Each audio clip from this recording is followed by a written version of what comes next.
ஹரே கிருஷ்ணா பிரபுஜி, ஹரே கிருஷ்ணா. இன்னும் 4 minutes கூட இருக்கு. நீங்க இன்னும் கொஞ்சம் பண்ணுங்க பிரபு.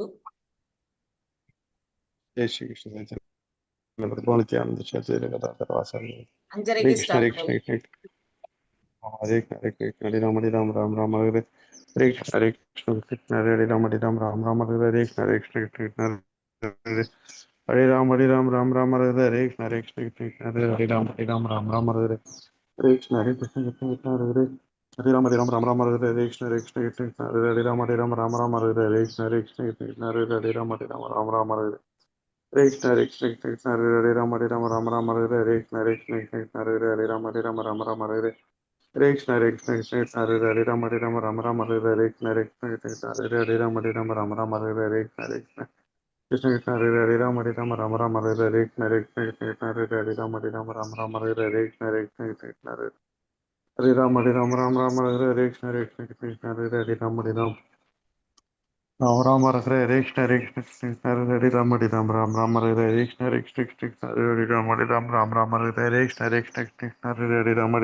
हरे राम राम राम हरे कृष्ण हरे कृष्ण हरे राम राम राम। हरे कृष्ण माता जी। हरे कृष्णा प्रभु जी, हरे कृष्णा। हरे कृष्ण माता जी। हरे कृष्णा माता जी, हरे कृष्णा। हरे कृष्ण माता जी। हरे कृष्णा எல்லாருக்கும் ஹரே கிருஷ்ணா. हरे कृष्णा माता जी। ஹரே கிருஷ்ணா மாதா ஜி, எல்லாருக்கும் हरे कृष्णा माता जी। प्रणाम माता जी। ஹரே கிருஷ்ணா மாதா ஜி, பிரணாம் மாதா ஜி. அனைத்து பக்தர்களையும் இந்த காலை நேரத்துக்கு வந்திருக்கிறவங்க அனைத்து பக்தர்களையும் நம்முடைய ஸ்ரீ ஸ்ரீ ராதா கோவிந்தா இஸ்கான் மங்களூர் சார்பா அன்போட வரவேற்கிறேன். நமக்கு வந்து இந்த பாகவத்தை படிக்கிறதுக்குரிய ஞானத்தை நமக்கு வேண்டி பகவான்கிட்ட நம்ம வந்து குருக்கிட்ட பிரார்த்தனை பண்ணிட்டு நம்ம கிளாஸ்க்குள்ள போகலாம். ஓம் நமோ பகவதே வாசுதேவாய. ஓம் நமோ பகவதே வாசுதேவாய. ஓம் நமோ பகவதே வாசுதேவாய. ஓம் அஞ்ஞானதிமிராந்தஸ்ய ஞானாஞ்சனशलाकया चक्षुरुन्मीलितं येन तस्मै श्रीगुरवे नमः। श्रीचैतन्यमनोभीष्टं स्थापितं येन भूतले स्वयं रूपा कदा मह्यं ददाति स्वपदान्तिकं। हे कृष्णा करुणा सिन्धु दीनबन्धो जगत्पदे गोपेशा गोपिका कान्ता राधा कान्ता नमोऽस्तुते। तप्तकाञ्चन गौराङ्गी राधे वृन्दावनेश्वरी वृषभानुसुते देवी प्रणमामि हरिप्रिये। वाञ्छाकल्पतरुभ्यश्च कृपासिन्धुभ्य एव च पतितानां पावनेभ्यो वैष्णवेभ्यो नमो नमः। नमो विष्णुपदाय कृष्णपृष्ठाय भूतले श्रीमदे भक्तिवेदान्त स्वामिन् इति नामिने। नमस्ते सरस्वती देवे गौरवाणि प्रचारिणे निर्विशेष शून्यवादे वशत्यादशतारिणे। जय श्री कृष्ण चैतन्य प्रभो नित्यानंद श्री अद्वैत गदाधर श्रीवासादि गौर भक्तवृंद। हरे कृष्णा कृष्ण कृष्णा हरे हरे हरे राम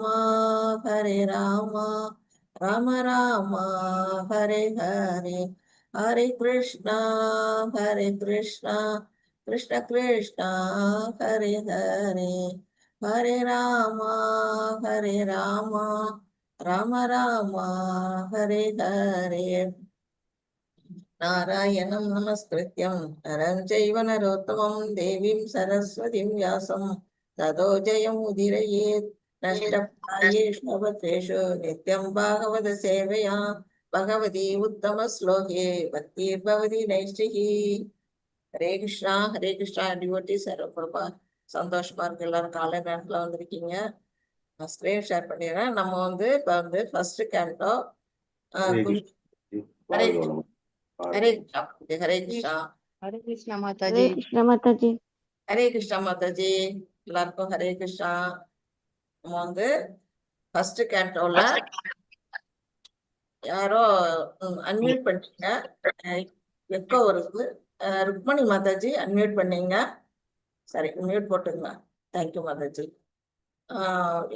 எட்டாவது சாப்டர்ல நம்ம குந்தி பிரேயர் பார்த்துட்டு இருக்கிறோம். இன்னைக்கு வந்து 34 அந்த ஸ்லோகம் தானே மாதாஜி இன்னைக்கு நம்ம படிக்க வேண்டியது. 34th ஸ்லோகம் தானே படிக்கணும் இன்னைக்கு. ஹரே கிருஷ்ணா. 34 தான். Yes Mataji, thank you Mataji. இப்ப நான் வந்து ஸ்லோகம் வாசிக்கிறேன், பின்னாடியே எல்லாருமே சேர்ந்து சொல்லுங்க. அதுக்கு பிறகு ஒரு மாதாஜி ஒரு பிரபுஜி படிக்கலாம். பாராவதாராணய அந்யே बारावदारण्य विन्ये ஓநாவ இவோதௌ ओनावयोदौ சீதந்த்யா பூரி ஆரேன सीदन्त्यापुरुषापरेण ஜாதோ ஹி ஆத்மபுவார்த்திதः जातो हि आत्मभुवार्थितः। நான் ஒரு தரம் படிச்சிடறேன், அப்புறம் ஒரு மாதாஜி ஒரு பிரபுஜி படிக்கலாம். பாராவதாராண்ய அந்யே யுவோ நாவ இவோ ததௌ சீதந்த்யா பூரி பாரேன ஜாதோ ஹி ஆத்மபுவார்த்திதஹ. ஹரே ஒரு கிருஷ்ண மாதாஜி. ராதாவரானே அயான் भुवोतव भुवो नाव युवोतवो चीतन्त्या पूरिपारेण जातो हि आत्मपुवर्तितः ஹரே கிருஷ்ண மாதாஜி. முடிங்க. பாராவதாரணாயான்யே புவோனாவ இவோததௌ சிதந்த்யா பூரி பாரேன ஜாதோஹி ஆத்மபுவார்த்திதஹ. ஹரே கிருஷ்ண மாதாஜி. ஹரே கிருஷ்ணா பகவான். ஹரே கிருஷ்ணா. மாதாஜி யாராவது ஒருத்தவங்க மொழிபெயர்ப்பு, ஒருத்தவங்க பொருளுரை வாசிங்க. நான் மொழிபெயர்ப்பு படிக்கிறேன். கடலில் உள்ள படகை போல அதிக சுமை ஏற்பட்ட உலகம் மிகவும் பாதிப்படைந்தது என்றும், உங்களது மகனான பிரம்மா உங்களிடம் வேண்டியதால் தொல்லைகளை குறைப்பதற்காக நீங்கள் தோன்றினீர்கள் என்றும் மற்றவர்கள் கூறுகின்றனர். ஹரே கிருஷ்ணா. தேங்க்யூ மாதாஜி. பொருளுரை யாராவது வாசிக்கிறீங்களா? கடகடன்னு வாசிச்சிடுறீங்களா? நான் வாசிக்கிறேன் மாதாஜி. வாசிக்க மாதாஜி. ஹரே கிருஷ்ணா மாதாஜி. ஹரே கிருஷ்ணா. பொருளுரை. படைப்பிற்கு பிறகு பிறந்த முதல் ஜீவராசியான பிரம்மா நாராயணரின் நேரடியான மகனாவார். நாராயணர் கர்ப்போத கசாய விஷ்ணுவாக ஜட பிரபஞ்சத்தினுள் முதலாக பிரவேசித்தார். ஆன்மீக தொடர்பின்றி ஜடத்தினால் படைக்க முடியாது. படைப்பின் முதல் துவக்கத்திலிருந்தே இக்கொள்கை பின்பற்றப்பட்டது. பரமாத்மா பிரபஞ்சத்திற்குள் புகுந்தார். விஷ்ணுவின் நாபியிலிருந்து உதயமாகி மலர்ந்த தாமரை பூவின் மீது முதல் ஜீவராசியான பிரம்மா பிறந்தார். இதனால் விஷ்ணு பத்மநாபன் என்று அழைக்கப்படுகிறார். பிரம்மா தாய் லட்சுமி தேவியின் தொடர்பில்லாமல் தந்தையிடமிருந்து நேரடியாக பிறந்தவர் ஆவார். இதனால் அவர் ஆத்மபூ எனப்படுகிறார். லட்சுமி தேவி ஹரே கிருஷ்ண மாதாஜி. லட்சுமி தேவி நாராயணருக்கு பணிவிடை செய்து கொண்டு அவர் அருகில் இருந்தாள். இருப்பினும் லட்சுமி தேவியின் தொடர்பு இல்லாமல் நாராயணர் பிரம்மாவை பெற்றார். அது பகவானின் சர்வ சக்தியாகும். நாராயணர் மற்ற ஜீவராசிகளை போன்றவர் என்று முட்டாள்தனமாக கருதுபவன் இதிலிருந்து பாடம் கற்றுக்கொள்ள வேண்டும். நாராயணர் சாதாரண ஒரு ஜீவராசி அல்ல. அவர் சாட்சாத் பரமபுருஷ பகவான் ஆவார். தெய்வீகமான அவரது உடலின் ஒவ்வொரு பாகமும் மற்ற எல்லா புலன்களின் ஆற்றல்களுடன் இயங்கக்கூடியவை ஆகும். சாதாரண ஜீவராசி ஒருவன் உடல் உறவினால் குழந்தை பெறுகிறார். அவனுக்காக அமைக்கப்பட்டுள்ள இம்முறையை தவிர அவனுக்கு குழந்தை பெறுவதற்கு வேறு வழி இல்லை. ஆனால் நாராயணர் சர்வ வல்லமை உடையவர் என்பதால் எந்த சக்திக்கும் அவர் கட்டுப்பட்டவர் அல்ல. அவர் அவரது பல்வேறு சக்திகளினால் எதையும் மிக சுலபமாகவும் பக்குவமாகவும் செய்யும் சுதந்திரமும் ஆற்றலும் கொண்டவர் ஆவார். எனவே பிரம்மா தாயின் கர்ப்பப்பைக்குள் வைக்கப்படாமல் நேரடியாக தந்தைக்கு பிறந்த மகனாவார். எனவே அவர் ஆத்மபூ எனப்படுகிறார். இந்த பிரம்மா படைக்கப்பட்ட பிரபஞ்சத்தில் மேலும் படைக்கப்பட்ட வேண்டியவற்றிற்கு பொறுப்பாளி ஆவார். பிரபஞ்ச ஒளிவட்டத்திற்குள் சுவேத தீபம் எனப்படும் தெய்வீகமான உலகம் ஒன்று உள்ளது. அது பரமபுருஷரின் பரமாத்மா அம்சமாகிய க்ஷீரோத கசாய விஷ்ணுவின் வசிப்பிடமாகும். பிரபஞ்ச நிர்வாகிகளான தேவர்களால் தீர்க்கப்பட முடியாத பிரச்சனைகள் பிரபஞ்சத்தில் ஏற்படும் பொழுதெல்லாம் அவர்கள் பிரம்மதேவரை அணுகுவார்கள். பிரம்மதேவராலும் அப்பிரச்சனைக்கு தீர்வு காண முடியவில்லை என்றால் அவர் க்ஷீரோத கசாய விஷ்ணுவுடன் கலந்து ஆலோசித்து உலகில் அவதரித்த பிரச்சனையை தீர்த்து வைக்கும்படி அவரிடம் வேண்டுகிறார்.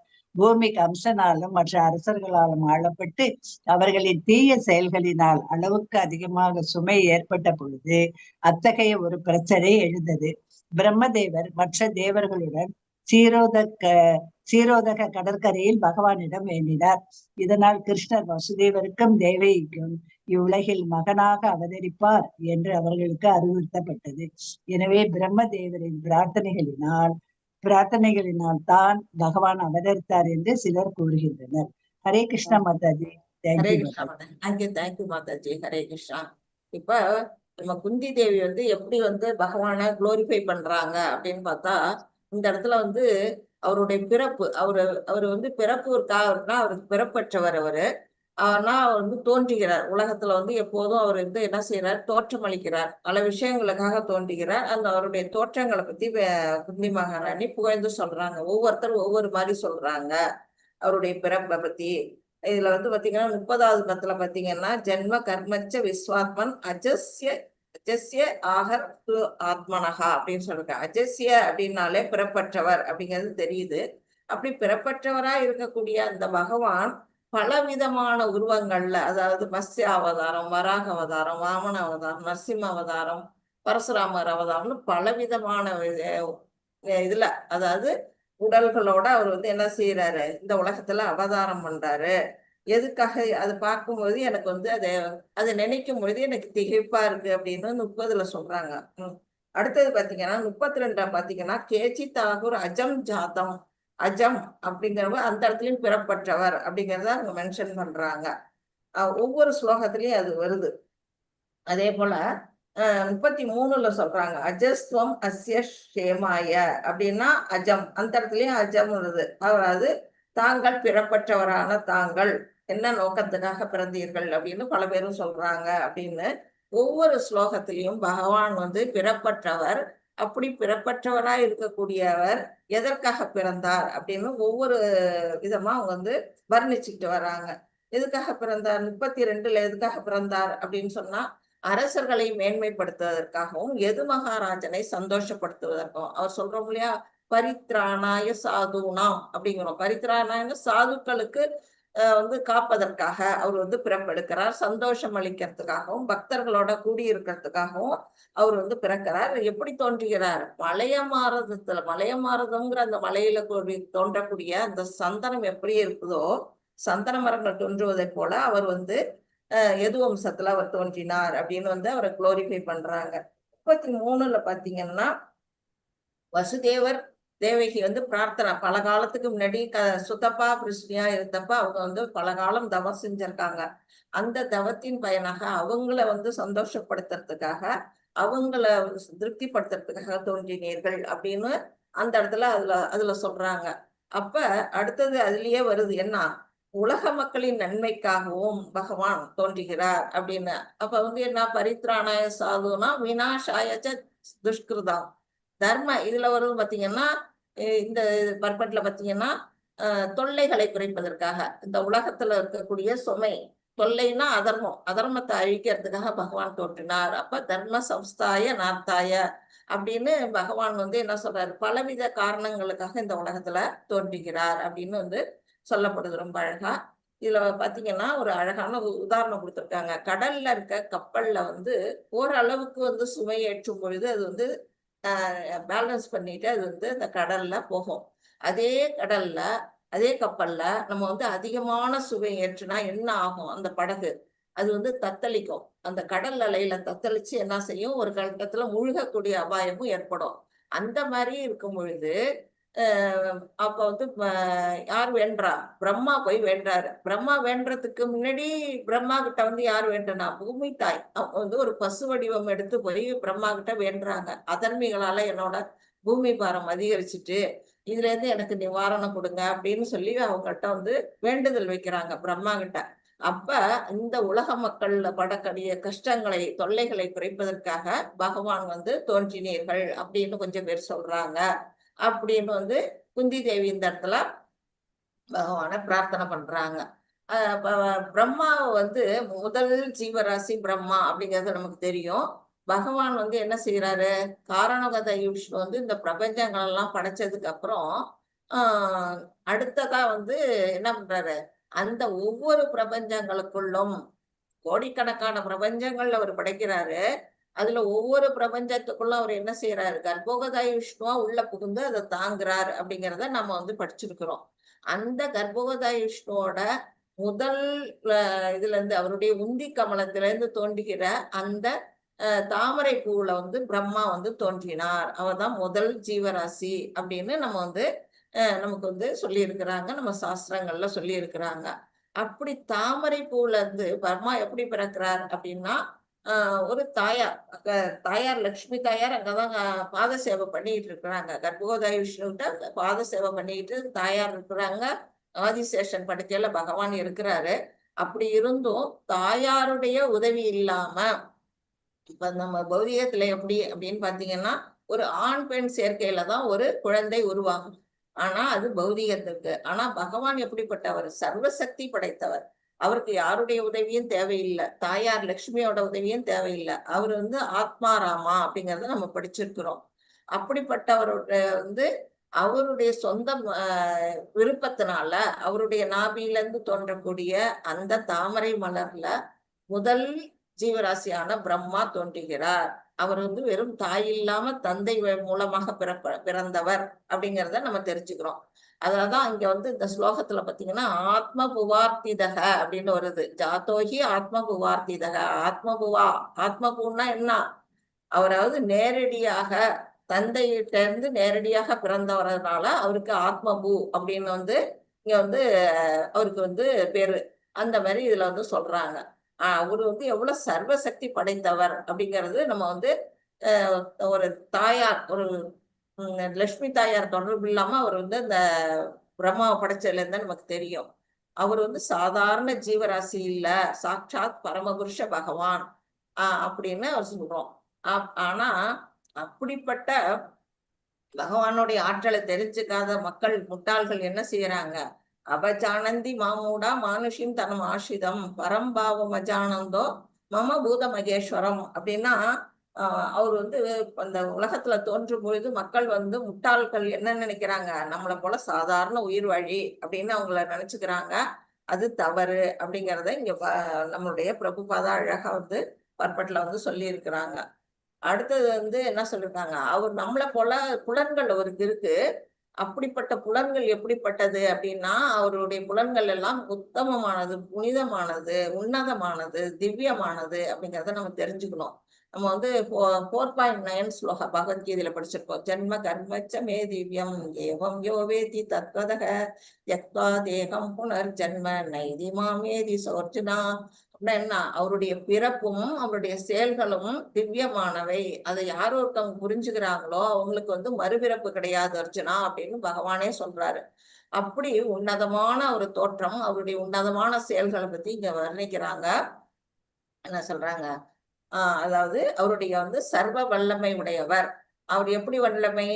அவர் வந்து எந்த புலனை கொண்டும் எந்த காரியத்தையும் அவரால் செய்ய முடியும். நமக்குன்னா வந்து கண்ணாலதான் பார்க்க முடியும், காதாலதான் கேட்க முடியும், கையாலதான் வேலை செய்ய முடியும், நமக்கெல்லாம் இருக்குது. ஆனா அவர் எப்படிப்பட்டவர்? அவருடைய சக்திக்கு முன்னால நாமெல்லாம் தூசி. அவர் வந்து கண்களால சாப்பிட முடியும், கைகளால நடக்க முடியும், கால்களால எடுக்க முடியும். இப்படி அவருடைய எந்த புலனும் எப்படி வேணுமானாலும் வேலை செய்யக்கூடிய பக்குவம் அவர்கிட்ட இருக்குது. அந்த நிலையில அவர் வந்து அது மட்டும் இல்ல, அவர் வந்து ஸ்வராட்னா சுதந்திரமானவர், சர்வ சக்தி படைத்தவர்.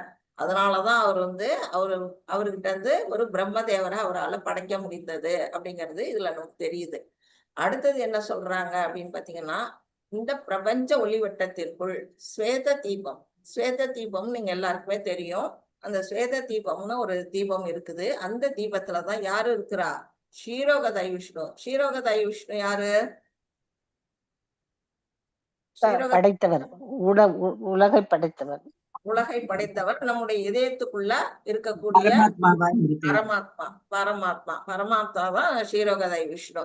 அவர் எங்க இருக்கிறாரு? பார்க்கடல்ல பள்ளி கொண்டிருக்கிறாரு. அதுதான் க்ஷீரோகதை கடல். அந்த கடல்ல இருக்கக்கூடிய விஷ்ணு அவர்கிட்ட வந்து என்ன செய்யறாரு? பிரம்மாவுக்கு இந்த உள்ள தேவர்களுக்கும் எப்பெல்லாம் பிரச்சனை தோன்றுதோ அப்பெல்லாம் வந்து என்ன செய்வாங்க? உடனே க்ஷீரோகதை கடற்கரைக்கு போவாங்க. அவரால் வந்து கடற்கரையில தான் உட்கார முடியும், அந்த கடலுக்குள்ள கூட அவங்களால இறங்க முடியாது. க்ஷீரோகதை விஷ்ணுவை தாண்டி தர்பகதை விஷ்ணு, அதை தாண்டி கார்ணகதை விஷ்ணு, அதை தாண்டி நாராயணர், அதுக்கு மேல வைகுண்டம், அதுக்கு மேல கோலகம். இப்ப வந்து பகவானுடைய குணாவதாரங்கள்லயே கீழே இருக்கக்கூடிய அந்த பார்க்கடல்ல இருக்கக்கூடிய அந்த பரந்தாமனையே யாரால பார்க்க முடியாது? தேவர்களாலையும் பிரம்மாவாலையுமே பார்க்க முடியாது, சிவனால கூட பார்க்க முடியாது. அப்படின்னா நாமெல்லாம் எப்படி பார்க்கறது? பக்தி ஒன்னாலதான் அவரை வந்து நம்ம குறிச்சுக்க முடியும். அப்படிப்பட்ட பார்க்கடல்ல போய் என்ன செய்வாங்க? தேவர்களுக்கெல்லாம் எப்பெல்லாம் பிரச்சனை வருதோ பிரம்மட்ட போய் வேண்டுவாங்க. பிரம்மதேவர் என்ன செய்வாரு? அவருக்கும் அதுக்கு தீர்வு தெரியாது. உடனே என்ன செய்வாங்க? எல்லாரும் அந்த பார்க்கடல்ல இருக்கக்கூடிய கடற்கரையில போய் உட்கார்ந்து மண்டியிட்டு பகவானை வந்து ஸ்துதி பண்ணுவாங்க. அப்பதான் புருஷ சுக்தம் பாடுறாங்க. அந்த மாதிரி பாடும் பொழுது அவங்க எல்லாம் என்ன செய்யறாங்க, எங்களுக்கு தோன்றிய பிரச்சனைகளை தீர்த்து வைங்க அப்படின்னு வேண்டுகோள் வைப்பாங்க. பூமாதேவி வந்து பிரம்மாட்ட வேண்ட, பிரம்மா போய் பகவான்கிட்ட வேண்ட, பகவான் என்ன செய்யறாரு, அவங்களுக்கு வந்து அந்த இதை வந்து நிவாரணம் கொடுக்குறாரு. கவலைப்படாதீங்க, நான் இந்த உலகத்துல வசுதேவருக்கும் தேவகிக்கும் மகனாக அவதரிச்சு இந்த அதர்மங்களை அழிப்பேன், பூமாதேவியோட பாரத்தை குறைப்பேன் அப்படின்னு வந்து பிரம்மா கிட்ட அறிவுறுத்துறாரு பகவான். இப்ப குந்தி சொல்றாங்க, அப்ப நீங்க வந்து வசுதேவருக்கும் தேவகிக்கும் பிரார்த்தனை பண்ணதுனாலதான் நீங்க அவதரிச்சீங்களா அப்படின்னுட்டு அடுத்ததா ஒரு கேள்வியை வைக்கிறாங்க. அப்படி பகவானுடைய அந்த தோற்றம் எப்படி வருது அப்படின்னு பாத்தீங்கன்னா பல விதங்கள்ல இங்க சொல்லப்படுது. இப்ப என்னென்ன விஷயமா பாக்குறாரு, பல அவதாரங்கள் எடுக்கிறாரு. அசுரர்கள் அழிக்கிறதுக்காக வராரு, நன்மையை வந்து தர்மத்தை நிலைநாட்டுறதுக்கு வராரு, சாதுக்களை வாழ வைக்கிறதுக்காக வராரு. இப்படி பலவித காரணங்கள்ல பகவான் அவதாரம் பண்றார் அப்படிங்கிறத வந்து குந்தி தேவி வந்து பகவானை குளோரிஃபை பண்ணி இதுல வந்து அழகா நம்மள்கிட்ட சொல்லிருக்காங்க. வாஞ்சா கல்பதருப்யச்ச கிருபா சிந்துப்ய ஏவச்ச பதீதானாம் பாவனேபியோ வைஷ்ணவேபியோ நமோ நமக. அனந்த கோடி வைஷ்ணவ விருந்தகி ஜெய. ஸ்ரீல பிரபுபாதா கி ஜெய. ராமாச்சாரிய ஹரிதாஸ் டாக்கூருக்கு ஜெய. All glories to the assembled devotees. All glories to the assembled devotees. Hare Krishna, Krishna Krishna, Hare Hare, Hare Rama, Rama Rama, Hare Hare. Hare Krishna, Krishna Krishna, Hare Hare, Hare Rama, Rama Rama, Hare Hare. Hare Krishna devotees. யாருக்காச்சும் ஏதாச்சும் doubts இருந்தா கேட்கலாம், இல்ல கருத்துக்கள் இருந்தாலும் சொல்லலாம். ஹரே கிருஷ்ணா மாதாஜி. ராதிகா மாதாஜி ஹரே கிருஷ்ணா. ஹரே கிருஷ்ணா. வான்ஷா ரொம்ப கியூட்டா சொல்றீங்க. இன்னைக்கு தான் கேட்டேன், அப்சர்வ் பண்ணேன். ஹரே கிருஷ்ணா மாதாஜி. ஹரே கிருஷ்ணா. எல்லாம் உங்களுடைய ஆசீர்வாதங்கள் மாதாஜி. கிருஷ்ணா ஆஃப் பண்ணிட்டு நான் உங்களை ஹோஸ்ட் பண்றேன் மாதாஜி யூடியூப்.